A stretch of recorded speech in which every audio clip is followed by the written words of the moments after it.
भारत के 4 लाख हिंदू मंदिरों पर सरकार का अधिकार है।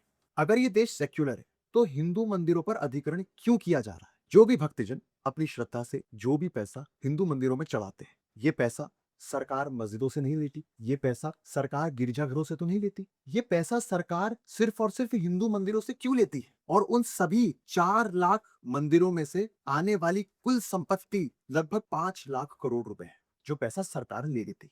तमिलनाडु के 45,000 मंदिरों पर सरकार का अधिकार है।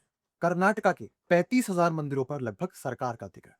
वहीं केरला में लगभग 3,500 मंदिरों पर सरकार का अधिकार है। और ऐसे हर राज्यों में जितने भी मंदिर हैं, जो बड़े मंदिर हैं, जो जीर्ण शीर्ण अवस्था में है उनका नहीं, जो बड़े मंदिर हैं, उन सभी मंदिरों पर 99% मंदिरों पर सरकार का अधिकार है। मध्य प्रदेश में 22,000 मंदिरों पर सरकार का अधिकार। वो सरकार पैसा कहां खर्च करती है, इस पर सवाल कोई नहीं उठाता। पहली बात तो पैसा लेना ही गलत है, असंवैधानिक है। हमारे हिंदू मंदिरों पर सरकार का क्यों अधिग्रहण है? उदाहरण के तौर पर मैं आपको बताता हूं। कर्नाटका में एक मुजरे डिपार्टमेंट है, जो कर्नाटका गवर्नमेंट के अंडर आता है। मुजरे डिपार्टमेंट में कर्नाटका में लगभग 35,000 मंदिरों पर सरकार का अधिकार है। वो सारा पैसा मंदिरों से ले रहा था।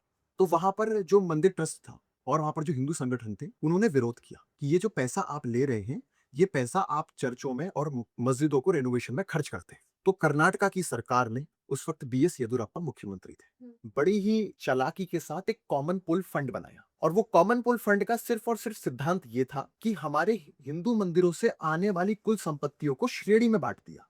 जैसे जिन मंदिरों की संपत्ति 5 लाख से 10 लाख है, उसमें से जो 5% पैसा होगा वो कॉमन पुल फंड में जाएगा। 10 लाख से ऊपर के आने वाली जो संपत्ति है जिन मंदिरों की, उसमें से 10% पैसा कॉमन पुल फंड में जाएगा। और वो कॉमन पुल फंड का जो पैसा होगा, वो आप पूछ नहीं सकते कहां खर्च होगा, वो सेक्युलर कामों को आगे बढ़ाने में खर्च होता है। क्योंकि वो कॉमन पुल फंड है, वो सारे जगहों पे यूज हो रहा है, वो हर कार्य के लिए यूज किया जा रहा है, इसलिए उसको कॉमन पुल फंड नाम रख दिया।